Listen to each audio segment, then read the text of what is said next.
Hare Krishna. So we're continuing our reading progressively of the Bhagavad-gita. Everybody is a regular here? Anybody here for the first time? First time in Krishna Conscious Temple, or? Okay. You have any relationship, have you have any understanding of Bhagavad-gita before coming here? Do you know anything about the Bhagavad-gita? Have you read? Okay. So, the Bhagavad-gita is more or less a complete instruction from beginning to end in, believe it or not, even though it's a big book, in summary of what is the entire range of self-realization. All necessary questions that need to be asked and to be answered are contained in the Bhagavad-gita. Material bodies in all different species of life have different things in common for their upkeep and maintenance and their procreation, etc. But the human form is the most important form of life, because in that we have gifted divine intelligence to inquire into what is absolute or conclusive truth. Absolute truth means it's beyond the range of time, creation, maintenance, destruction. For example, this body, we all know it was born at a certain date. We say happy birthday. And when a child is born, that's a very joyous thing. We take it. But when someone dies, because we don't have, it's called Atma or spiritual knowledge, we take it as a sad thing, a tragic thing. And for those near and dear to the loved one who passed away, it's usually accompanied with unfathomable grief and sorrow. So on the spiritual platform, we come to understand, and that's the first instruction of the Bhagavad-gita. We're reading here in the 17th of the 18th chapter, but if you were to look in the first two chapters of the Bhagavad-gita, there's much information and instruction on how we can understand the difference between the body and the soul. We are not this material body, but we're the soul within. A kind of common example that will say to people, it's not cars and buses driving down the street, it's people and bus drivers driving the cars and buses down the street. So it's not so much the car or the bus, make, model, luxury car, or broken down jalopy that's important. It's the person who's driving the car. And if the car is in an accident, that's not such a bad thing as if the person in the car died in the accident or was killed. So the soul and the activities of the soul beyond this temporal material world, that knowledge constitutes the highest perfection of life. In other words, who are we? What are we really supposed to be doing? People instinctively know that life is meant for more than just working hard for the basic necessities, growing old and dying, and maybe feeling some ephemeral satisfaction that I pass on the same way of life to my children and grandchildren. There must be something higher. There must be something better. So that inquiry is called Brahma Jignasya, inquiring into the absolute truth. And that is the special or main qualification of a human being, or we can say that which qualifies one to be a human being, is that you ask these questions, you have these questions, and you have a desire to find out the answers to these questions. Who am I? Why am I here? Where did I come from? What am I really supposed to be doing? And where do I go when I leave here? Okay?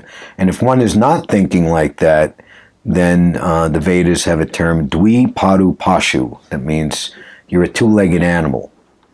You're in a human body, but instead of having four legs like a cat or a dog or a horse or a cow or something, they're animals, they're not inquiring into absolute truth. you're no better than the dog and the cat and all the other different types of animals, because you're not using your real human intelligence. And we see that human society, individually, collectively, governments, where they don't put spiritual attainment and spiritual education as the foremost priority for their constituents, for the society, that everything is based on what's best for economic development, making more money, putting oneself in a more dominant political position. And the result of this is that there's so much disturbance ecologically, psychologically, socially, so many things. I was just seeing something. They elected a new president in Brazil, and his policy is that global warming is just mythology, and he has a plan to just more or less deforest most of the rainforests in Brazil, which are acting like a big sponge to suck up a lot of the carbon monoxide on this planet and save us from dying of pollution, and et cetera, et cetera. So he's not thinking, or that government is not thinking. There's two terms, shreyas and prayas. Prayas means immediate benefit. They had a saying when I was a kid, if it feels good, do it. But it might, and actually, I think in this section or around it, it says that type of happiness which feels good in the beginning, but in the end turns into misery, is happiness in the mode of passion. Just like a child, okay? If you want to just play all day long and not go to school, I think I remember I was like that. I didn't want to go to school. I didn't like school very much. You didn't, yeah. Then the ultimate is, of course, it's a mundane example. You should study and you should get good grades, and then you can go to an Ivy League school like Brown or Harvard or something like that, and you get a good, you can get a good job and be successful in society. So that's putting aside your immediate proclivities, which tend to be kind of frivolous and not very intelligent, whimsical, for a higher purpose. So this human form of life is meant to achieve the ultimate shreyas. Shreyas means the ultimate good, good that is permanent. So in this material world, we are habituated or conditioned, unfortunately, to many different types of physical and mental, psychological enjoyments that are simply prayers, immediate benefit, but without thinking, what is it for my ultimate good? So to stop that habituation and conditioning, and this is what we're going to read about today, austerity. People, without an understanding of what the ultimate purpose of life is, when they'll see people who have a sincere desire for absolute truth and godly things, they'll say you're just denying yourself what is natural to life. But austerity, meaning to restrict the prayas or immediate propensities, which by and large are more or less on par with tendencies and instincts of animals, to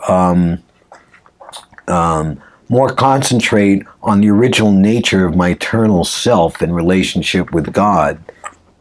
That type of austerity, which might in the beginning, because we're habituated to do things which are not for our ultimate good, like someone has to join Alcoholics Anonymous or Narcotics Anonymous, they're habitual, or Overeaters Anonymous or over whatever Anonymous. The mind is racing. I got to have this. I got to go out and light a cigarette. But you say, no, I'm not going to do it. And then you concentrate on the higher thing. And then ultimately what happens, the desire for the lower thing, proportionately, as you increase realization and pleasure for the higher thing, just automatically dwindles and falls away. So that's austerity in the mode of goodness. That which in the beginning seems very difficult to do, but in the end turns into Nitya Amrit, or eternal nectarian happiness. That is real happiness. And for that, Krishna, the Supreme Lord, is very, very intelligent. He wants to see a long determined effort, practically a lifetime, or in many cases, many lifetimes of very intense and sincere practice, because the ultimate goal, which is love of Godhead, by far eclipses any attainment that can be achieved anywhere within this material world, whether it be on this planet or in higher heavenly planets. So with that as an introduction, we will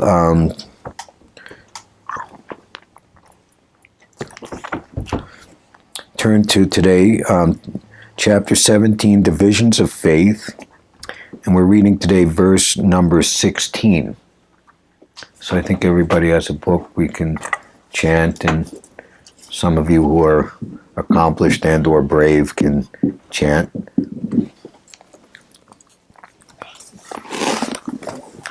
This is actually Sanskrit. This is the language of the spiritual world. So just like this is an international city and people who come here from foreign countries, it's very important that they learn English so that they can function in New York and, get a good job and communicate, etc. So Sanskrit is the language that's spoken by the Supreme Lord and his eternal devotees. So, in fact, the Bhagavad-gita these are the original words, and because it's the language of the Supreme Lord, the language of the eternal spiritual world, it's very, very deep in meaning. So, word for word, translations are given. So this is the translation. And satisfaction, simplicity, gravity, self-control, and purification of one's existence are the austerities of the mind. So we can say that together. And satisfaction, simplicity, gravity, self-control, and purification of one's existence are the austerities of the mind. Purport by His Divine Grace, ISKCON's founder Acharya, Srila Prabhupada. To make the mind austere is to detach it from sense gratification. It should be so trained that it can be always thinking of doing good for others. The best training for the mind is gravity in thought. One should not deviate from Krishna consciousness and must always avoid sense gratification. To purify one's nature is to become Krishna conscious. Satisfaction of the mind can be obtained only by taking the mind away from thoughts of sense enjoyment. The more we think of sense enjoyment, the more the mind becomes dissatisfied. In the present age, we unnecessarily engage the mind in so many different ways for sense gratification, and so there is no possibility of the mind becoming satisfied. The best course is to divert the mind to the Vedic literature, which was full of satisfying stories, as in the Puranas and the Mahabharata. One can take advantage of this knowledge and thus become purified. The mind should be devoid of duplicity, and one should think of the welfare of all. Silence means that one is always thinking of self-realization. The person in Krishna consciousness observes perfect silence in this sense. Control of the mind means detaching the mind from sense enjoyment. One should be straightforward in his dealings and thereby purify his existence. All these qualities constitute together austerity in mental activities. Hare Krishna. So there is a standard invocation to the beginning of Bhagavad-gita, which are progressive prayers to the spiritual master and the predecessor spiritual masters in the line of disciplic succession, going up to the Lord's associates, important incarnations, and ultimately to the Supreme Lord himself. So we'll cite that. And one thing to keep in mind, this is the original temple in the International Society for Krishna Consciousness that Srila Prabhupada established in 1966. He was ordered by his predecessor, spiritual master, Srila Bhaktisiddhanta Saraswati Thakur, to come to the Western countries and teach the knowledge of Krishna consciousness, beginning in the English language and then ultimately having it books and teachers translating and speaking it in all the languages of the world. So he came here with practically no money, no support, no backing, in old age, 69 years old. He came here, begged a free ticket on a freight boat. Who here has been on a boat continuously for more than 24 hours? Okay. How about 5 weeks? Maybe docking in a few places for a day. 5 weeks at sea, crossing the Atlantic Ocean. He had 2 heart attacks on the 5-week voyage. And when he got here, he made some acquaintance with a particular religious proponent who was not of the devotional school, whose teachings were based on, let's say, very antagonistic doctrines which deny the supremacy and qualities of the Supreme Personality of Godhead. So it's like making a compromise when you have no place to live to take the charity of someone that you really don't agree with. So that was through the winter of 1965, which was one of the coldest winters on record, if anyone was alive during that time. That also was the time when they had one of the worst blackouts in United States history. And he was struggling alone all through that winter. And it's a remarkable, wonderful story. But ultimately, Srila Prabhupada ended up here in this storefront. Some well-wishing young people got together to find this place and pitched in, some money to pay for the first month's rent only. And then he was on his own. But this was the first place where he was free to speak the philosophy of Krishna consciousness without anyone trying to censor him or any imposition.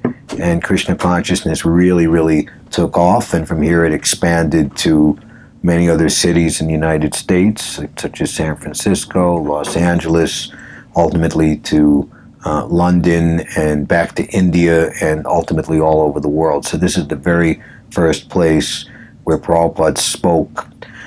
Prabhupada was the first authentic, completely honest and true representative Krishna to ever leave India and speak Krishna's pure message unadulterated. And this was the very first place that was his own temple.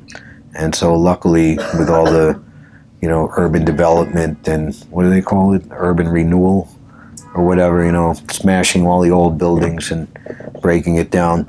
There's a big book in the back, Prabhupada. And has photos and has a picture of Prabhupada crossing 2nd Avenue right here at 2nd Street. And if you look at that picture where the Whole Foods Market is now, for example, it's just all like, it was a big parking lot and just like old pre-war tenement buildings. So, and that's what this building is. So somehow it's still existing and we're still having this place. So this is, in other words, this is a sacred place. So we're hearing this knowledge just where Srila Prabhupada started the entire Krishna consciousness movement. So it's a great privilege and responsibility to speak on behalf of Srila Prabhupada here. So these are the prayers that Prabhupada chose for the invocation of speaking Bhagavad-gita, which he promoted as his first and foremost book to speak from, although he had come here with the first canto of the Srimad Bhagavatam already duly translated, which is the literary incarnation of Krishna, the spotless and highest Vedic literature, the Srimad Bhagavatam, of which the Bhagavad-gita is meant to be a foundational introduction for us to enter into the realm of Krishna's eternal pastimes, knowledge, and activities in the Srimad Bhagavatam. Om Jnana Timirandasya Jananjana Shalakaya Chakshur Unmilitam Jaina Tasmai Shri Gurave Namaha. I was born in the darkest of ignorance, and my spiritual master opened my eyes with the torch of knowledge. I offer my respectful obeisances unto him. So seeing doesn't necessarily just mean 20/20 vision, or I can see real sharp and I can know how to quickly dart and jaywalk across the street and avoid the traffic, or I see what's going on. I got really sharp vision. But real vision means to see, to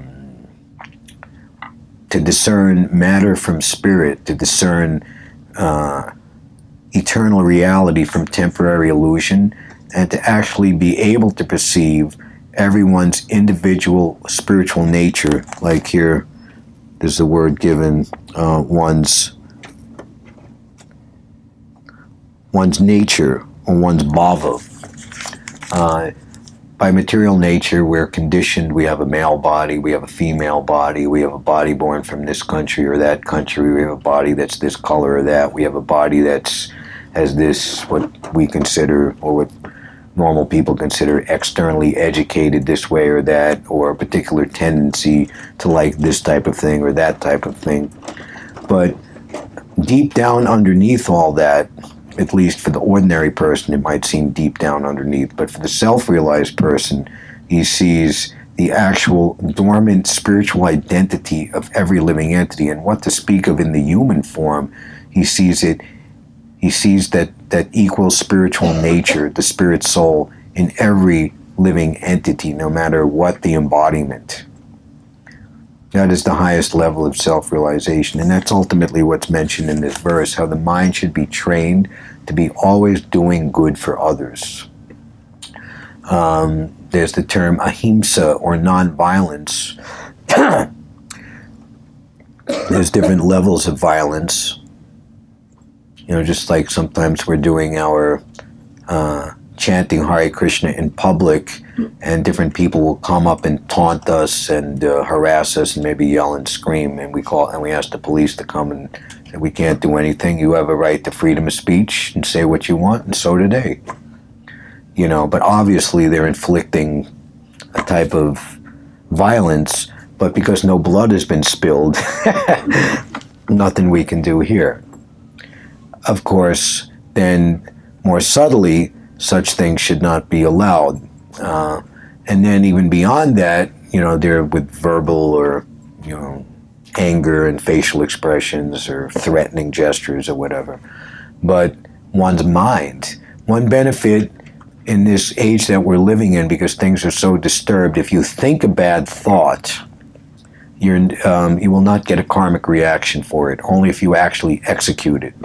Whereas in previous ages, because you were required, or it was expected that you would be able to control your mind, that you would get the reaction, good or bad. So then rising on up, if you're actually seeing the spiritual nature of every soul, then you will automatically realize that materialistic activities, physical and mental, done in such ignorance is the greatest tragedy of the soul, especially for the human being, who we were saying earlier, is meant simply to focus on the activities of the soul, Atma. So a truly self-realized person is automatically the most compassionate well-wisher to everyone, and everything that a self-realized person will do by his body, by his mind, by his words, everything will simply be to benefit others.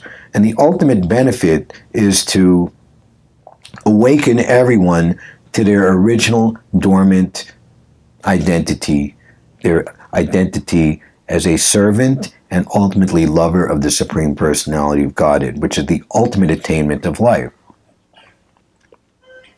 I think I've said this here before. There's a mundane example. If we were to, say, like walking through Penn Station, and we see like a 3 or 4 year old child, alone crying. Obviously, there's no parent, there's no guardian, and it's just a reflex response to anybody with any common sense.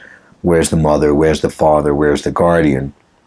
And if there's not, then you have to call the proper authorities, so that the right thing is going to be done for the sake of that child, to reunite the child with the proper.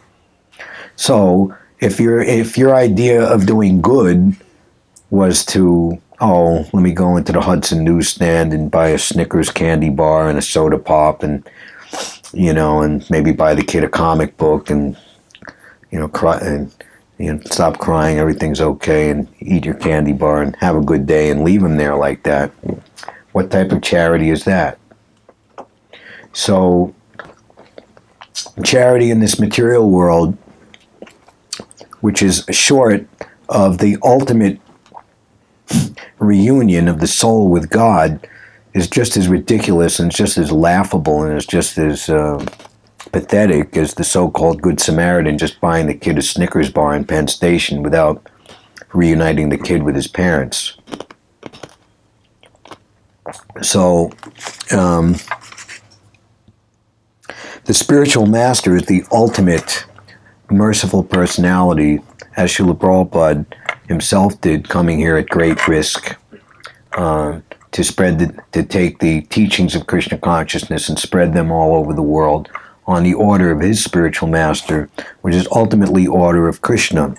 So we offer our obeisances to such a exalted bona fide preceptor of absolute truth on behalf of the Supreme Lord, who really gave us eyes to see.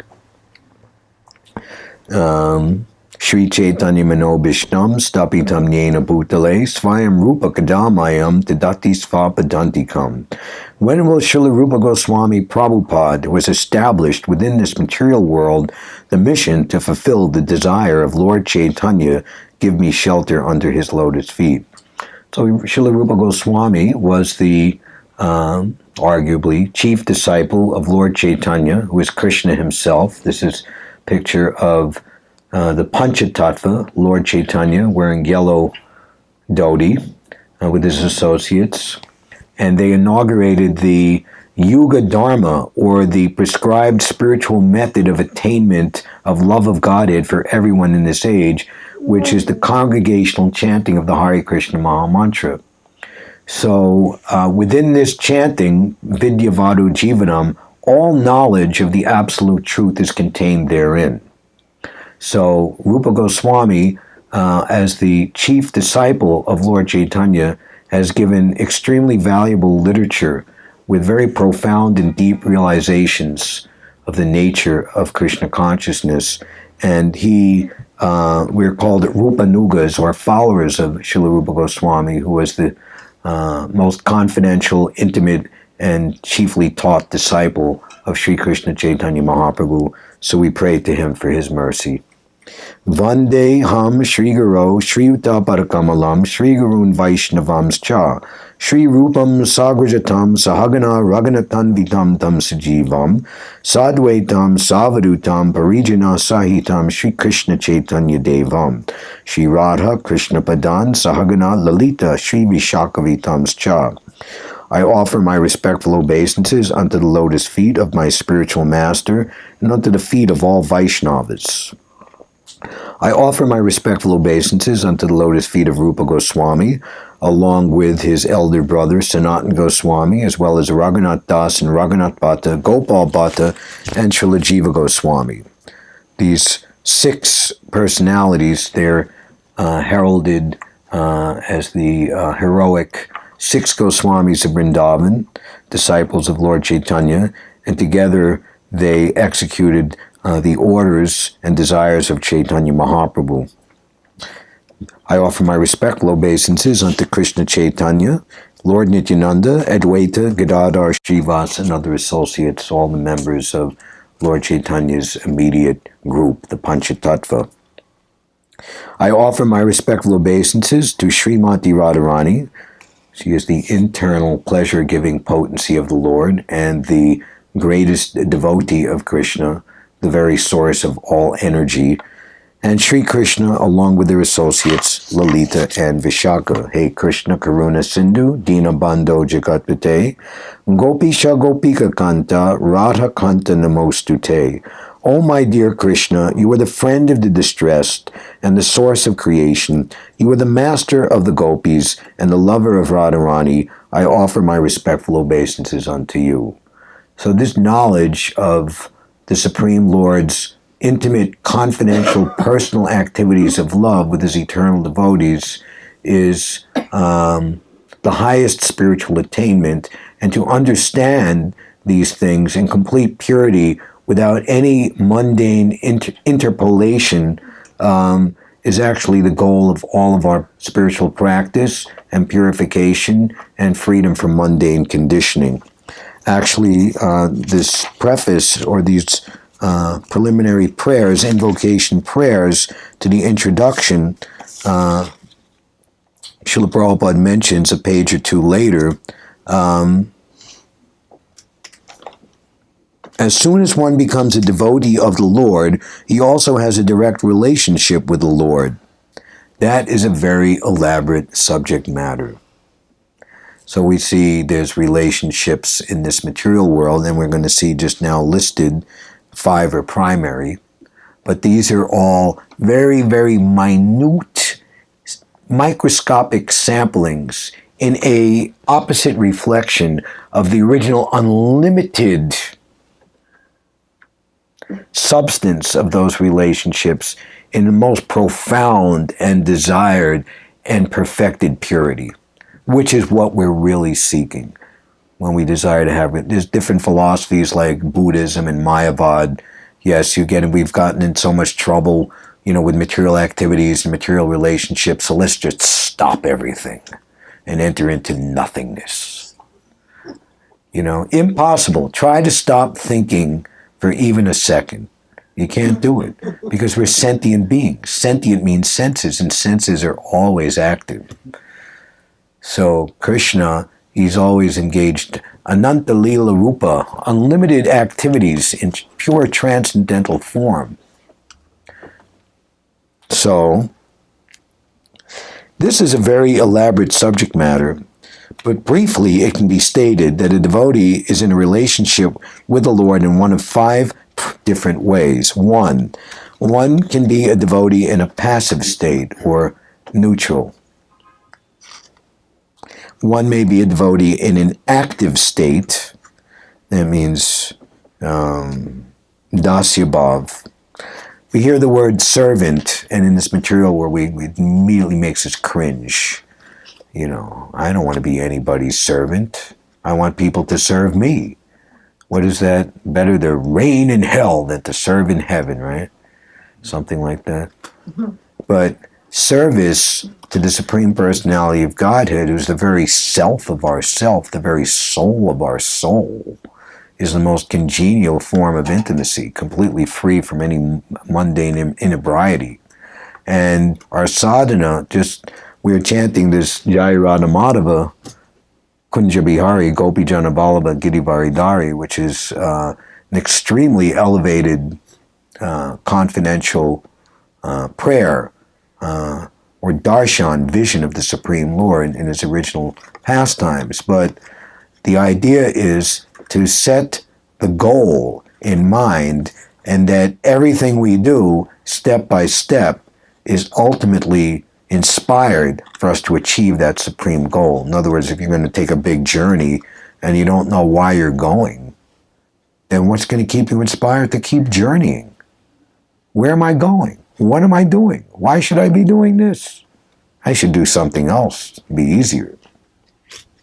So if we have our eyes on the spiritual world, then our feet will take the necessary steps to get there. So this information is given in the introduction to the Bhagavad-gita. I know several devotees, one in particular, Ayendra Prabhu, who was a very wonderful disciple of Srila Prabhupada.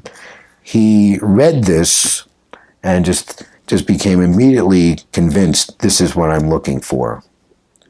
One may be a devotee as a friend. You can actually have the Supreme Lord as an equal friend. You could be that much advanced. Then, one may be a devotee as a parent. You know, we say in most religions, God should give us this day our daily bread. You know, God is the order supplier. He should take care of us. But in a sense, that means God is serving me. But when you have a child, the child is not rendering service to the parents. Hopefully later, when you become old and the child becomes, that's the natural way that things should go, that in our old age, our grown children should take care of us out of gratitude and respect. But when the child is very small, then the parent has to render practically constant service, 24 hours a day. So when God becomes a child and you can be the parent to God, that gives unlimited opportunities for very, very, very confidential service. And because nothing can exist that doesn't have its original propensity in God, God likes to become, he likes to have loving parents and to be taken care of and dotted on and pampered and given all types of comforts. We just completed the month of Damodar, which is a celebration of the love of Krishna's mother, Yashoda, for child Krishna, Damodar. And Krishna even allowed his mother to give him some childhood correction because he was stealing butter and yogurt and other milk products from his mother's storeroom and feeding it to monkeys and other, primarily the monkeys in Vrindavan, and just kind of having like a real, I'm going to say yogurt blast, right? And so enough of this mischief, so I'm going to tie you up so you can't do this anymore. So who can tie up the Supreme Lord? Krishna's order is supreme. No one can supersede. Everyone is dependent. You know, we think that a criminal can run away from the laws of the government or run from the police, but, Krishna's laws of nature, inescapable. So that you can actually become so dear to the Lord that he will allow you to control him. And finally, one may be a devotee as a conjugal lover.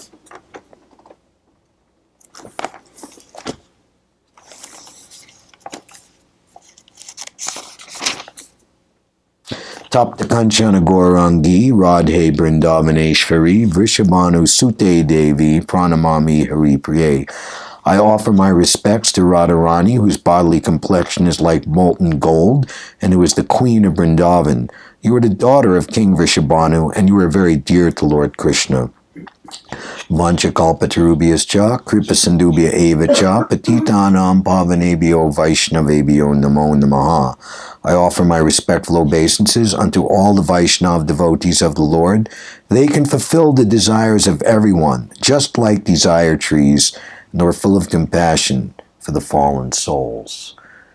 So on the highest level of nonviolence, the pure devotee, he can fulfill everyone's real desire. One prayer to Lord Chaitanya's disciples, the six Goswamis, by offering them my respectful obeisances, all obstacles to pure devotion are removed and one's real desire becomes manifest. In the material world, people are bewildered as to what is their desire. Eat, drink, be merry, and enjoy. But their desire, how to revel and rejoice in the glories of the absolute truth, in ecstatic beatitude, in real personalism, that is lying dormant. So that is mentioned here in this verse. Real training for the mind means to detach it from sense gratification. You can't detach your mind from sense gratification unless you apply your mind to thinking how to gratify Krishna's senses. Krishna is Rishikesh. He's the Lord and Master of everyone's senses. And by developing and reawakening the intense desire to see Krishna pleased, who again is the very self of our very self in all circumstances, 24 hours a day, that brings us to the stage of prema. Atmindriya priti vancha karinam, that the desire to satisfy one's own senses is lust. And we see what lust does to people in the material world. It makes them crazy. It makes them do heinous criminal things. Whereas that same desire for satisfaction, when it's transformed in the desire to please God, it turns into the most munificent, all-encompassing, universally welfare for all. So the pure devotee, there's a prayer to the spiritual master that he is like a cloud that passes over the ocean of mercy. Krishna is Karuna Sindhu. He's an ocean of transcendental mercy. And the spiritual master is like a cloud that absorbs the water from that ocean. And when the cloud is full, it comes over the land, which is parched by blazing desert and forest fires, and lets loose a deluge of transcendental mercy, extinguishing the desire for material sense gratification and reawakening everyone to the platform of ecstatic love of God. So that is real nonviolence. Nonviolence means you have to do real good for others. There's no question of, I'm not going to harm anybody. And, if you're not part of the solution, you're ultimately part of the problem. Either you're good association for others, or you're in some way blocking that person's spiritual advancement, because the basic principle of the spiritual world is that everyone is automatically participating in great exaltation to further the limits of transcendental bliss to higher and higher heights. Anandam buddhi vardhanam pratipadam purnatmitas vadhanam. That sarvatma snapanam param vijayate Sri Krishna Sankirtana. Increasing the ocean of transcendental bliss. Machitamad gita pranam bodhayantas parasparam katayanchas tusyam nityam tushyanti cha ramanti cha. The thoughts of my pure devotees dwell in me, their lives are surrendered unto me, and they derive the utmost transcendental bliss in enlightening one another and conversing about me.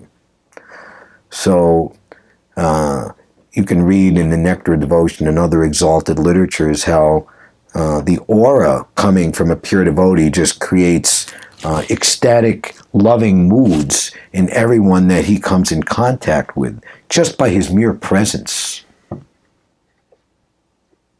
So we have a great responsibility to not only control the mind, but to purify the mind and allow our original spiritual nature to shine forth.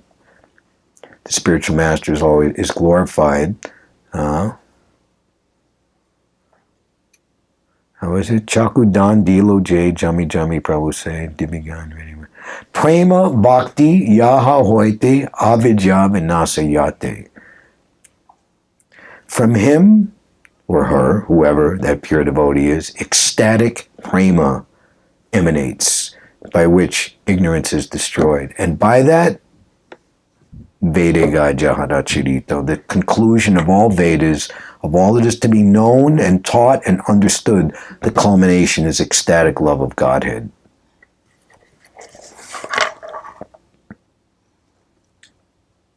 Thinking always how to do good for others. The best training for the mind is gravity in thought. So gravity doesn't mean like, in like a horror movie or a whodunit, he's like gray. Oh my God, he looks like a Halloween monster. But grave mean that he's always thinking of how to please Krishna, then one becomes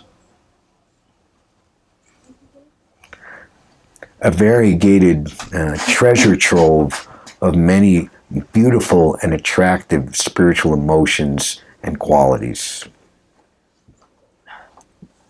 Just like, again, the picture book of Prabhupada, that this is a meditate. The moods of a pure devotee are so voluminous and variegated and so beautiful that one can just simply meditate on the pure devotee. Because the pure devotee is one with Krishna, and Krishna is enjoying a loving relationship. So automatically, by being in the presence of a pure devotee, it is the utmost satisfaction, the utmost contentment for the mind and consciousness. One doesn't need or desire anything else. You don't have to go to the movies. You don't have to go to a Broadway play. You don't have to eat in a restaurant. You don't have to wander the streets of New York to find something exciting to do, or go anywhere else in the world or the universe. You simply be in the presence of a pure devotee, and all desires are fulfilled.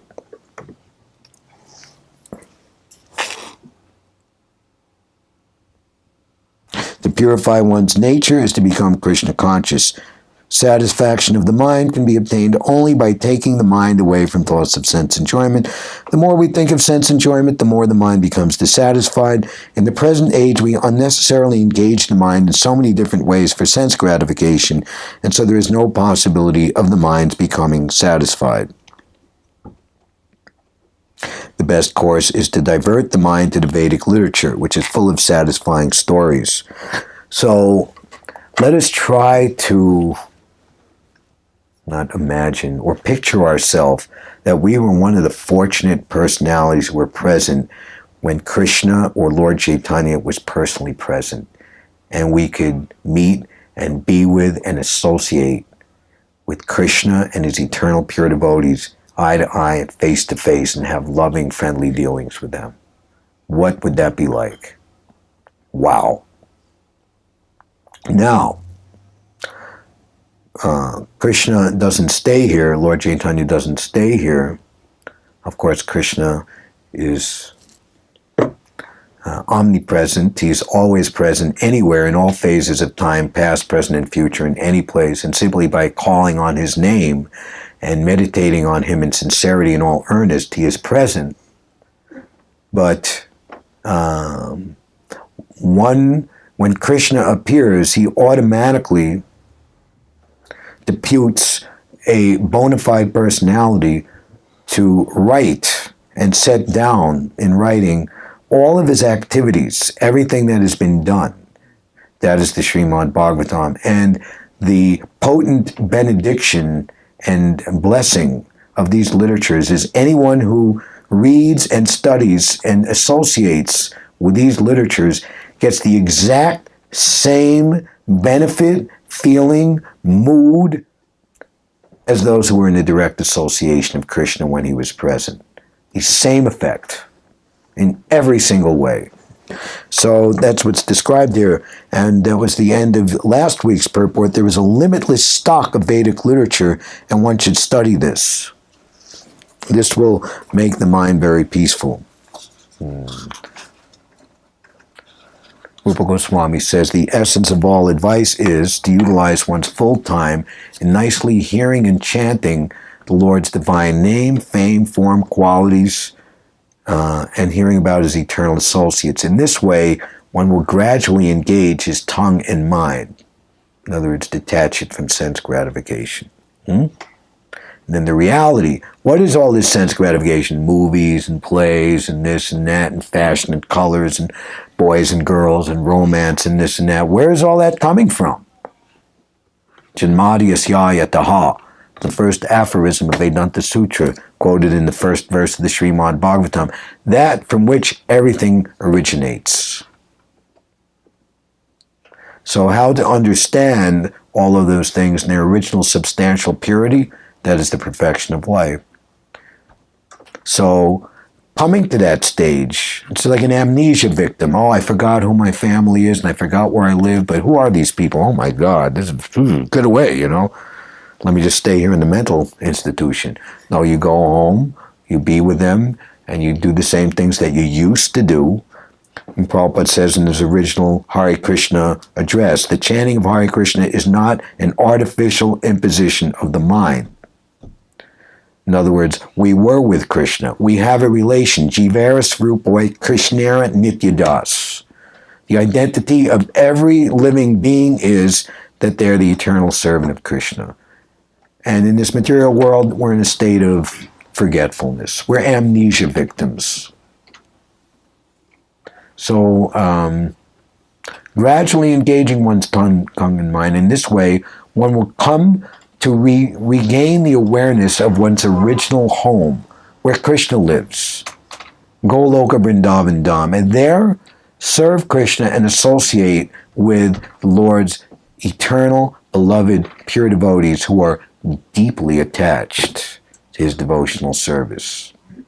We pray to Leela Shakti Brindadevi, please give me the privilege of devotional service and make me Svarup, your own maidservant.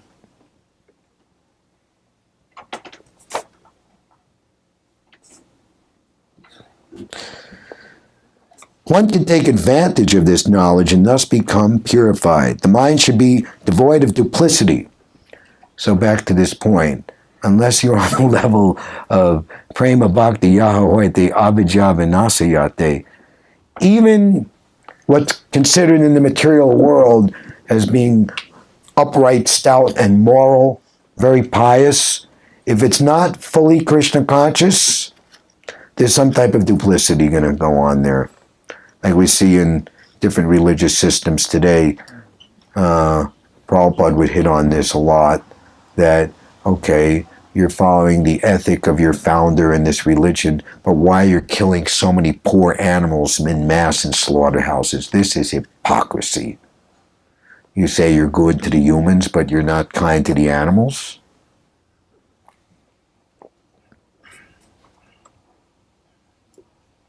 So duplicity, you can only be free from duplicity if you're only doing what pleases Krishna. Whatever Krishna does, whatever Krishna orders, whatever Krishna wants, that automatically is on the highest level of morality, ethics, universal goodwill to all living entities.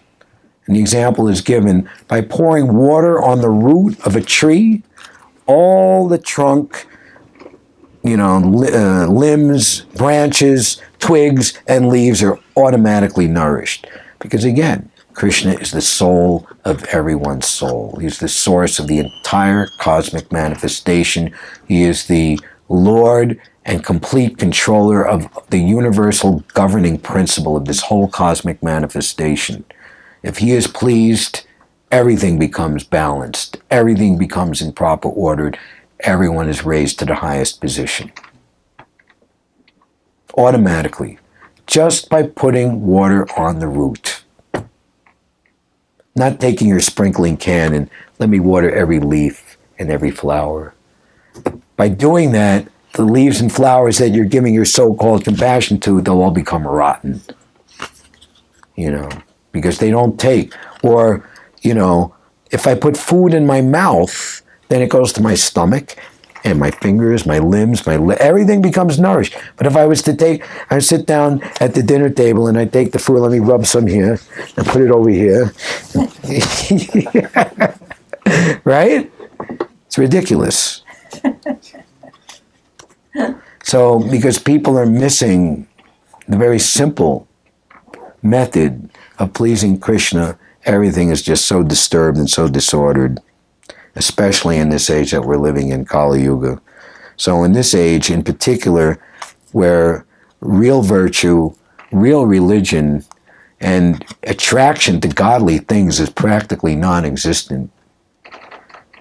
Sometimes I talk to people who say this Krishna consciousness movement is to teach people. And I'll say simply that you can be more happy doing godly things in doing atheistic things. People need to be reawoken to that. Everything has been made very simply, that everything that you could have achieved in better ages, when things were much, much better, and even more, is there simply by chanting the holy names of the Lord as they appear in the Hare Krishna Maha Mantra. Hare Krishna, Krishna Krishna, Hare Hare, Hare Rama, Rama Rama, Hare Hare. And as the holy name is non-different than Krishna himself, and just like if you or I, we were to begin a relationship, there would be, there have to be a good period of get to know you and let's trust each other before each of us open up. So Krishna's like that too. We've been living in a pretty not very good way for a very, very long time, and we can't just automatically say, okay, I'm back, and just everything is beautiful just as it was. But there's a lot of purification, a lot of rectification, a lot of things that need to be addressed. But the beautiful thing is that simply by taking the instruction of one firmly and eternally established in love of Godhead, the Acharya, the spiritual master, Srila Prabhupada, by following their advice and instruction, then as quickly as possible, our natural healthy condition will be regained. And we can do everything to remove all unwanted material desires and conditionings and regain our healthy position. In fact, that's how the Bhagavad-gita concludes, and that's also how I'm going to conclude today's class. The living entity, this is the very last paragraph of the Bhagavad-gita. The living entity in his original position is pure spirit. He is just like an atomic particle of the Supreme Spirit. Thus, Lord Krishna may be compared to the sun and the living entities to sunshine. Because the living entities are the marginal energy of Krishna, they have a tendency to be in contact either with the material energy or with the spiritual energy. In other words, the living entity is situated between the two energies of the Lord, and because he belongs to the superior energy of the Lord, he has a particle of independence. So this is how love is pivoted, or the pivotal point of love is, I'm utilizing my free will, my free choice. I'm not being forced. And Krishna never interferes with our free will. That's what he said in the Bhagavad. Now I've taught you everything, Arjuna. What is your decision? By proper use of that independence, we come under the direct order of Krishna. Thus, we attain our normal condition in the pleasure-giving potency. Please give me, what is it? The pleasure groves of Shri Vrindavan Dham. So we see a picture of Krishna. Krishna's not going to a factory. Krishna's not, like in the Rockefeller Center, with a big muscular and sweating and, smiting an anvil with a hammer and a sledgehammer. And Krishna's just simply enjoying. So that is our position, to enjoy with Krishna without any unnecessary hard labor in this temporary material world. Hare Krishna. Thank you very much. All glories to Srila Prabhupada. Hare Krishna. Any questions or comments? Raphael. Thank you for showing us. I have a question. For some people that are new to this, it will be very hard for them to believe that someone can have someone can be friend to Krishna, or someone can have conjugal love with Krishna, or that someone can have be a parent to Krishna. It's just a little like far-fetched. What would you say? Not for everyone. Not for everyone. Just like I said, I know many devotees, when they heard that information, they went running. Some People are looking for this. Yeyatamam prapadyante. Everyone is looking for Krishna. They might not know it, but they are. And there's a very nice verse that you can study yourself a little bit more. It's 4:10. Vitaragabhaya Kroda Manmaya Mamupasrita Bhavo Jnana Tapasa Putaman Bhavam Agata. Being freed from attachment, fear, and anger, being fully absorbed in me, and taking refuge in me, many persons in the past became purified by knowledge of me, and thus they all attained transcendental love for me. So Prabhupada in the purport, it describes what you're mentioning, and it's justified. People in the material condition of life, they cannot even imagine that there is a transcendental body which is imperishable, full of knowledge, and eternally blissful. In the materialistic concept of life, the body is perishable, full of ignorance, and completely miserable. Therefore, people in general keep this same bodily idea in mind when they inform of the personal form of the Lord, or that God has personal activities. God's a person, and there's pastimes of love? Nah, can't be. Impossible. For such materialistic men, the form of the gigantic material manifestation is supreme. God is just all-pervasive energy.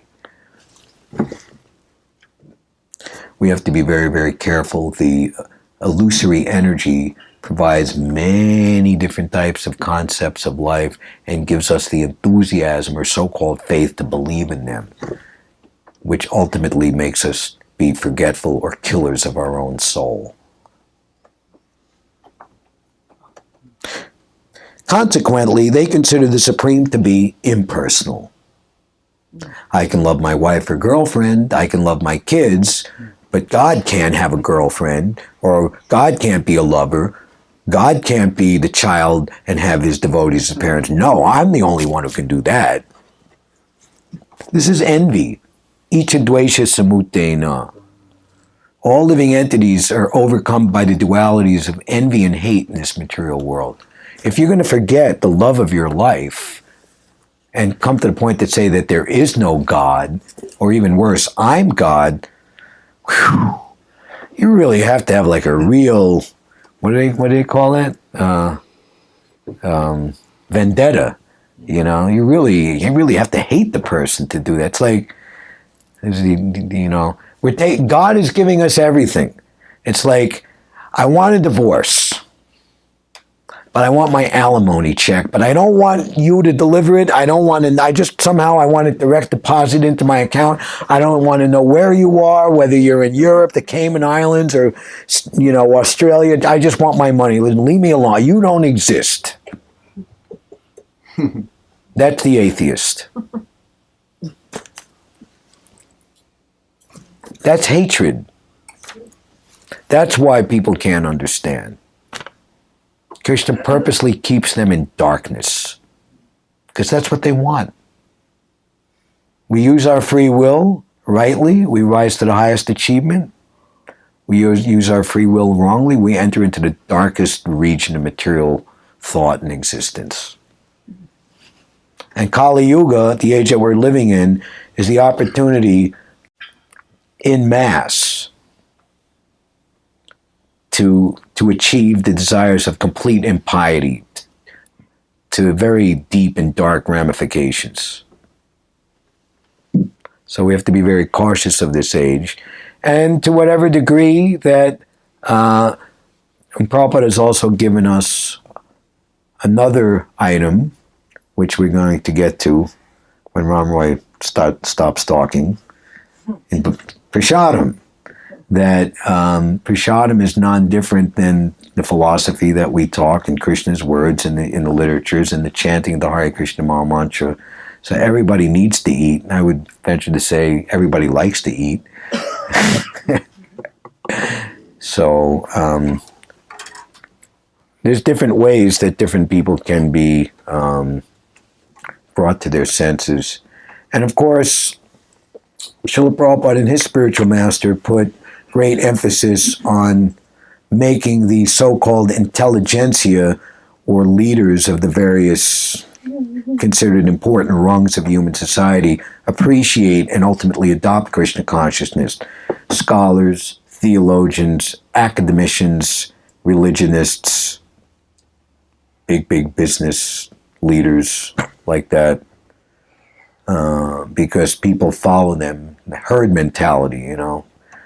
People are very much, in general, not inclined to stand aloof. What was it? Albert Einstein, he had one of his sayings was like, if you follow the herd, you'll probably not get anywhere. But if you go alone, you'll probably go places that nobody else has ever been. So, I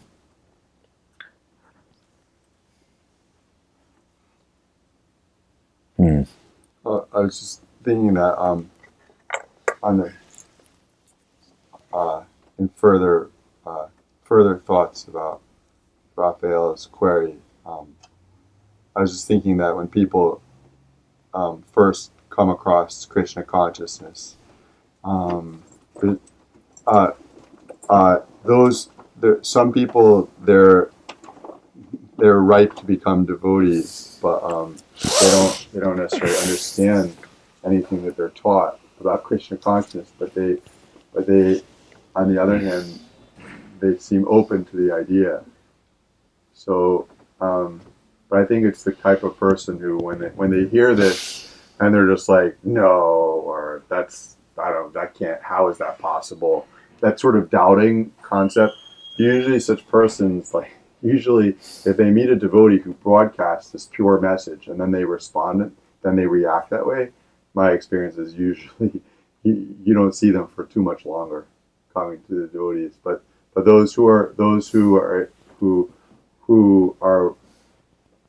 receive the pure message in a pure fashion doesn't mean that they understand it, but they don't respond generally in that sort of challenging way or sort of rejecting way. They're just like, oh, okay, well, I never heard this before, but it sounds kind of amazing. Let me learn more.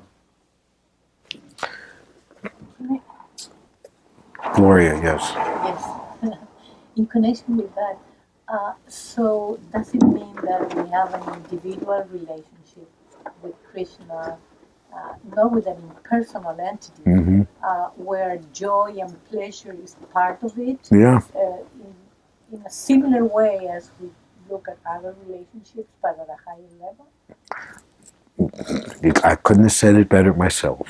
Really? Oh, okay. So we fall in love with him. Yes, actually, one place Prabhupada says in the ultimate stage, one falls completely in love with Krishna. So Raphael brought up this subject. Let me just conclude what Prabhupada says here. Prabhupada really pins it down, gets it right on. Because they are too materially absorbed, the conception of retaining the personality after liberation from matter frightens them. Also, illicit sex, intoxication, meat eating, and gambling.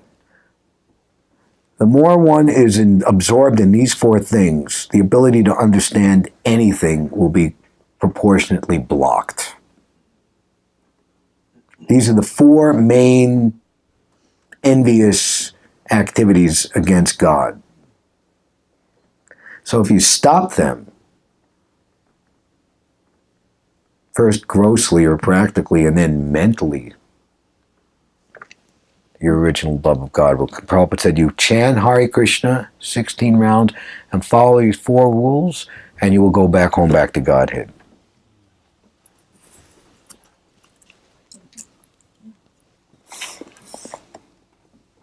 When they are informed that spiritual life is also individual and personal, they become afraid, oh no, of becoming persons again. I mean, because I had such a bad experience, with persons, with, my parents and girlfriends and boyfriends and husbands and wives. Forget it. I'm going to do it again for eternally? Oh, come on. They become afraid of becoming persons again, and so they naturally prefer a kind of merging into the impersonal void. Generally, they compare the living entities to bubbles of the ocean, which merge into the ocean. That is the highest perfection of spiritual existence, attainable without individual personality. Prabhupada would say that, in a diseased condition, You know, we're very sick. We're laid up in the bed, and intravenous feeding, or respiration, and or we can't eat, and just horrible, And but we're always, we're thinking, oh, what it's going to be like when I'm free of this. I'm going to be active, So if this material condition, is likened into being such a deplorable state, sick in the hospital bed, and then just like there's activities when we're healthy. So how is it that there's no activities when we're liberated from matter? It just doesn't make any sense. But real activity, eternal, spiritual activity. This is a kind of fearful stage of life devoid of perfect or practically any knowledge of spiritual existence. Furthermore, there are many persons who cannot understand spiritual existence at all, being embarrassed by so many theories. That's why all of these scholars and, I go to school and, they teach you all of this like misleading, just kind of dog chasing its tail, going nowhere stuff, and you just...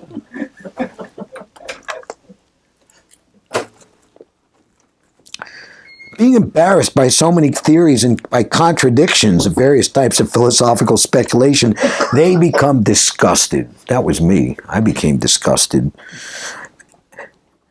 But I didn't do the next thing, because I got Prabhupada's books and then met the devotees, and then my problems were solved. My questions were answered.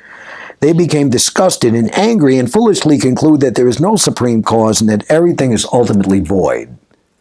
Such people are in a diseased condition of life.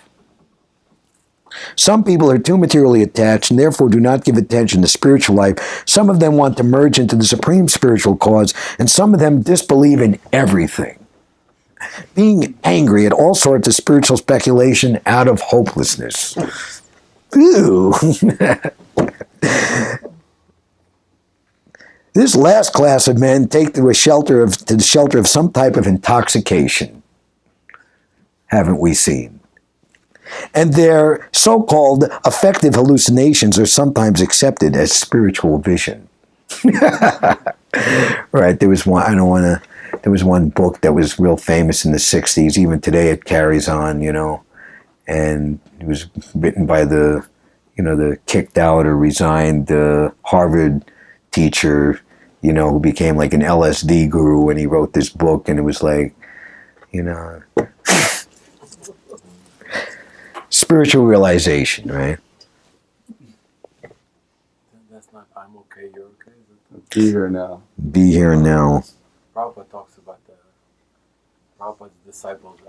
Prabhupada, when we were distributing books, people want this book. It's called I'm okay, you're okay. Oh, that's a different one. And then we tell them we don't have it, but we have the Bhagavad-gita. And he said, Srila Prabhupada said, you could tell them that, but you could say, I'm okay, but you're not okay. So here's the Bhagavad-gita.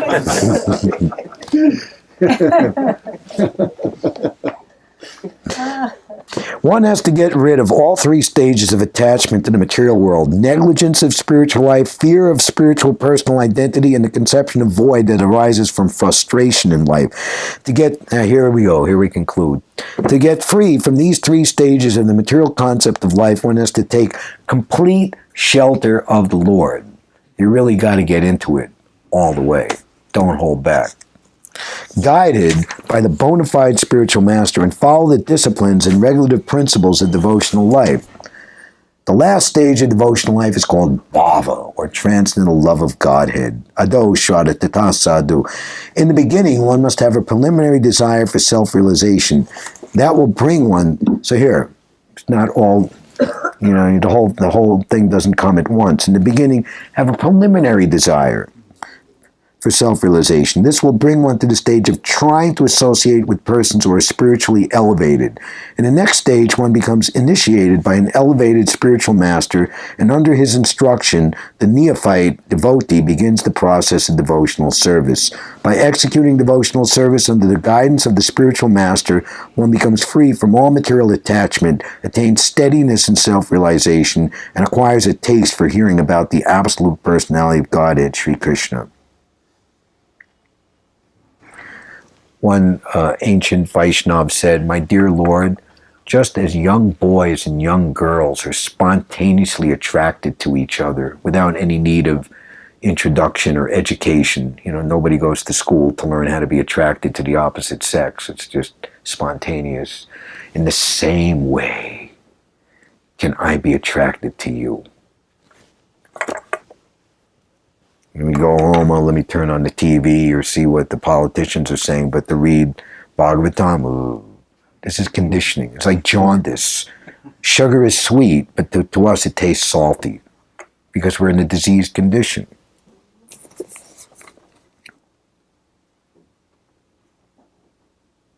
This taste, so whatever little we got, cultivate it, fan it, little fire, fan that fire, put more fuel on it, more association with devotees, read more, do more devotional service, and it'll become a bigger fire, and ultimately be a blazing fire. And that blazing fire will burn all karma to ashes. This taste leads one further forward to attachment for Krishna consciousness, which is matured in bhava, or the preliminary stage of love of God. Real love for God is called prema, the highest perfectional stage of life. There's no amount of sadhana, there's no amount of tapasya, there's no amount of austerity, there's no amount of money we can give in charity to achieve this prema. And Krishna, by his own sweet will, turns sand into gold, converts whatever material, illogical, thing that and just he can do anything. When he bestows upon us this love of Godhead, then our life is perfect. Don't try to see God, but act in such a way that God will want to see you. Let Krishna become intensely attracted to you. And that is done by developing the sadhu bhushana, the qualities of a saint, saintly devotee. Krishna is very much attracted to those who are developing saintly qualities. And those personalities ultimately become his beloveds, who he loves in a conjugal relationship.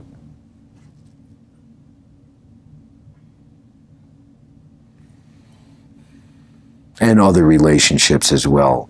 In the prema stage, there is constant engagement, 24 hours a day, even in your dreams. You're never outside of love of Krishna.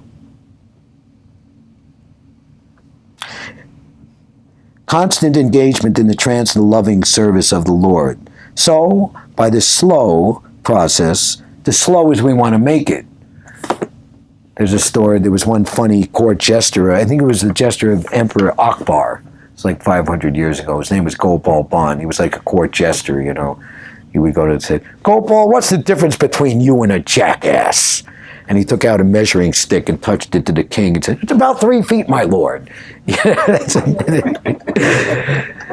So one time the palace cook got sick and there was nobody else around, because the king wants to have, everything is so serious and all these ministers and other people around brown-nosing him and just buttering him up, and he just needs a little levity, So the palace cook a yogi had made a wager with the king, or he had become real famous, that he would bet people that he could stay submerged up to his neck in the river in the middle of the freezing winter from sundown to the next sunrise.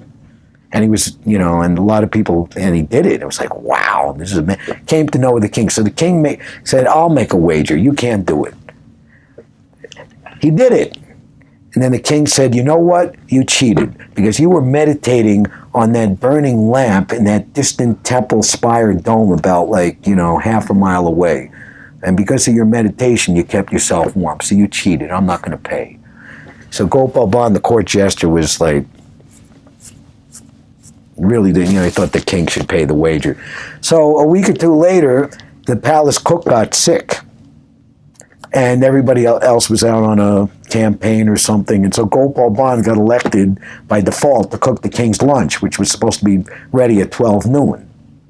So Gopal Band, he hatched a plot to teach the king a lesson. So 12:15. Gopal, where's my lunch? Just now coming, my lord. Just now cooking. The cooking is going on. You just have to be patient. All right, come on. 12 o'clock. Very punctual. 15 minutes late. 12:30. Gopal, I'm really hungry. Just now coming. Anyway, by 2-3 times, 1 o'clock, the king, just besides himself, just burst into the kitchen and was shocked to see in front of him that there was this tripod with a cooking pot like 10 feet by the ceiling, and there was like a little candle sterno all the way on the floor. I said, Gopal, what the heck? What is this cooking? So, well, just like the yogi was staying warm by meditating on the flame, so in the same way, Lord, I'm cooking for you. The king understood and went and paid the yogi the bet, you know. So in Krishna consciousness, we shouldn't just, you know, have a little sterno on the thing and then all the way up on the ceiling, you know. Oh, yeah, that's most people's idea of religion, you know. I'll go once a year on Christmas or maybe a few times a year, and I'll say a few prayers, you know, maybe ask the Father to forgive me for my sins, but the rest of the time, business as usual. So Krishna consciousness is not like that. It's meant to get into it fully. This is not just a decoration. It's not a social decoration. It's not, you know, this is my thing. It's not a fashion. I'm cool, you know, I'm into Eastern philosophy and I'm like hip and stuff. Or maybe I wear a bracelet, you know, and, you know, or would get a tattoo, you know. We should make it as fast as possible. We should try our level best. Give it the biggest effort. Give it all you got. This is the greatest thing. Just like mundane people, they train from Olympics 4 years to the next 4 years, and their whole life is just based on it. I'm going to get it. I'm going to do it, you know. As for a mundane accomplishment of temporary name and fame based on the body, what to speak of achieving eternal love of Godhead? How hard we should strive. Under the guidance of the bona fide spiritual master, one can attain the highest stage, being freed from all material attachment, from the fearfulness of one's individual spiritual personality, and from the frustration that results from void philosophy. Then one can ultimately achieve the abode of the Supreme Lord. So I think we've gone too long. So I thank you all very much for your kind attention. And if anything, turn to Srila Prabhupada's books, Bhagavad-gita, Srimad Bhagavatam. Make that your real happiness and to chant the holy names, the Hare Krishna Maha Mantra, and everything and more will be achieved. Thank you very much. Hare Krishna. So, thank you, Ram.